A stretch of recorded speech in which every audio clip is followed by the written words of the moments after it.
अभी सब्सक्राइब करें हमारे YouTube चैनल ईश्वर टीवी को और देखिए वीडियोस सबसे पहले।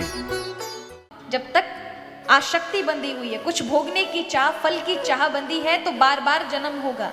जब तक पाप पुण्य बंधे, बार बार जन्म होगा, बार बार। क्योंकि उसके साथ जीवात्मा, मन की इच्छा शेष रह गई। तो मन आत्मा से जब जुड़ जाता है तो उसे संसार में आना होगा। लेकिन जब मन नहीं जुड़ता तो वो सिर्फ आत्मा हो जाता है। आत्मा मुक्त होता है, आत्मा को कोई कष्ट नहीं दे सकता, आत्मा को कोई नरक नहीं कष्ट दे सकते। कष्ट किसको मिलते हैं? जीवात्मा को मिलते हैं। जब आत्मा से मन जुड़ा होगा, मन जुड़ा होगा तो दुख प्राप्त होगा। और मुक्त कब होती है आत्मा? जब पाप पुण्य हट जाए, ज्ञानमयी दृष्टि हो जाए, अपने आप को समझ ले, तो आत्मा अपने आप को छुड़ा लेती है। नहीं तो वो अपने आप को बंधन में सोचती मैं बंध गई। अब जैसे एक आदमी गाय को लेके जा रहा था, खींच के पकड़ के रस्सी में बांध करके और कस के लेके जा रहा था। सामने से दो गुरु शिष्य देख रहे थे। तो गुरुजी ने पूछा, बेटा इनमें से मालिक कौन है और गुलाम कौन है? शिष्य ने कहा, गुरुजी जो खींच के लेके जा रहा है ताकत से, वो इंसान तो मालिक है और ये गाय गुलाम है।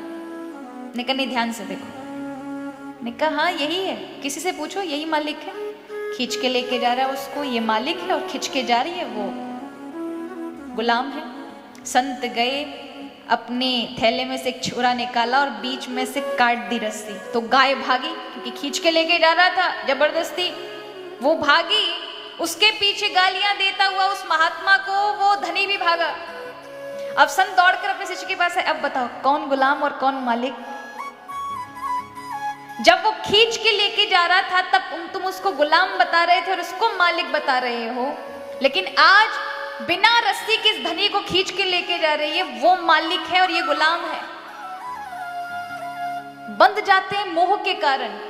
लगने लगता है कि हम बंधे हुए हैं, पर सच में किसी को, आत्मा को कोई नहीं बांध सकता। वो स्वयं बंधती है मोह के कारण। उसे भ्रम हो जाता है कि मुझे पकड़ रखा है। जैसे हमें लगता है हमें कहाँ कथा का समय है, हम पे कहाँ सत्कर्मों के लिए इतना समय है, बुढ़ापे में करेंगे। अभी तो बच्चों ने पकड़ रखा है, दुकान ने पकड़ रखा है, इतने झंझटों ने पकड़ रखा है, पर पकड़ा किसी ने नहीं है। ये तो मन का भ्रम है कि पकड़ लिया है आपको। क्योंकि जब जाते हैं ना, तो ना दुकान रोती है, ना मकान रोता है, ना पशु रोते हैं, ना कोई रोता है। भाई जिससे प्रेम होगा वो परिवार वाले तो रोएंगे, लेकिन ये जो संपदा जिसके लिए हम बंधन बंधन कहते हैं, वो कोई नहीं रोता। वो कहते तू नहीं तो कोई और से, हमें इतने सालों से हर कोई भोग रहा है। तो इसलिए आत्मा को बंधन का भ्रम हो जाता है मन के द्वारा, इसलिए वो अपने आप को मुक्त नहीं कर पाती।